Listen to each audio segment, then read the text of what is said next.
नमस्कार दोस्तों, online transaction का बोलबाला तेजी से बढ़ रहा है। वर्तमान में फंड ट्रांसफर के लिए मुख्य रूप से 4 विकल्प उपलब्ध है। पहला विकल्प है यूपीआई, जो कि बेहद पॉपुलर माध्यम बन गया है आज की डेट में, और हर महीने यूपीआई की मदद से 10 लाख करोड़ से ज्यादा का ट्रांजैक्शन होता है। इसके अलावा नेफ्ट, आईएमपीएस और आरटीजीएस की मदद से भी ऑनलाइन फंड ट्रांसफर किया जाता है। आपके मन में यह सवाल जरूर उठता होगा कि फंड ट्रांसफर के लिए 4 विकल्प क्यों हैं और इसके क्या फायदे हैं। आइए बताते हैं। फंड ट्रांसफर के चारों विकल्प की अपनी अलग अलग खासियत, यही वजह है कि चारों विकल्प पॉपुलर है।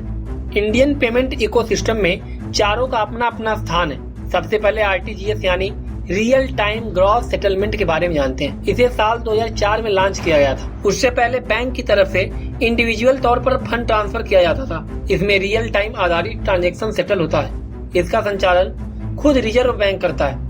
आरटीजीएस की कोई अपर लिमिट नहीं होती है, हालांकि मिनिमम ट्रांजैक्शन वैल्यू 2 लाख रुपए होनी चाहिए। 14 दिसंबर 2020 से इसकी सुविधा 24 घंटे उपलब्ध है। 2 से 5 लाख के ट्रांजैक्शन पर 25 रुपए और 5 लाख से ज्यादा का ट्रांजैक्शन करने पर 50 रुपए की प्रोसेसिंग फीस लगती है। ऑनलाइन पेमेंट का दूसरा तरीका नेफ्ट है, जिसे नेशनल इलेक्ट्रॉनिक फंड ट्रांसफर भी कहते हैं। नेफ्ट की शुरुआत 2005 में की गई थी। आज की तारीख में यह बेहद पॉपुलर फंड ट्रांसफर विकल्प है। अभी यूपीआई और आईएमपीएस का चलन ज्यादा है, लेकिन 2017 तक नेफ्ट में सालाना आधार पर 40% का उछाल देखा जा रहा था। पहले नेफ्ट ट्रांसफर अलग अलग बैच में सेटल किया जाता था, जो एक दिन में एक बार होता था।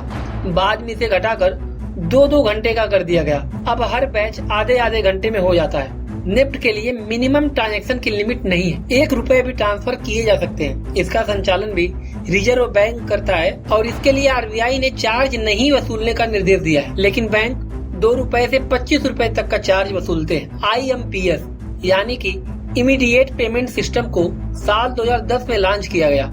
उस समय तक आरटीजीएस और नेफ्ट की मदद से लिमिटेड टाइम में ऑनलाइन फंड ट्रांसफर किया जाता था।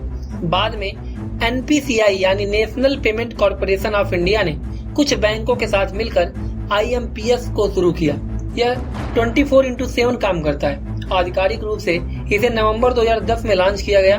शुरू में इसकी लिमिट 2 लाख थी, इसे बढ़ाकर 5 लाख रुपए कर दिया गया है। इसकी मदद से 24 घंटे रियल टाइम फंड ट्रांसफर किया जाता है। कई बैंकों के लिए यह फ्री है, तो कई बैंक 2 रुपए से लेकर 25 रुपए तक चार्ज वसूलते हैं। अब बारी आती है यूपीआई की, जिसे यूनिफाइड पेमेंट इंटरफेस कहते हैं। पिछले कुछ सालों से इसकी लोकप्रियता काफी बढ़ी है। हर महीने 10 लाख करोड़ का ट्रांजैक्शन यूपीआई की मदद से होता है। ट्रांजैक्शन की संख्या 600 करोड़ से ज्यादा होती है। यूपीआई को साल 2016 में लॉन्च किया गया था। इसकी सुविधा 24/7 उपलब्ध होती है। अभी तक यह पूरी तरह मुफ्त है। दोस्तों, इन सभी पेमेंट गेटवे के बारे में जानकर आपको कैसा लगा? अपनी राय कमेंट बॉक्स में जरूर बताएं। मिलते हैं आपसे अगली वीडियो में।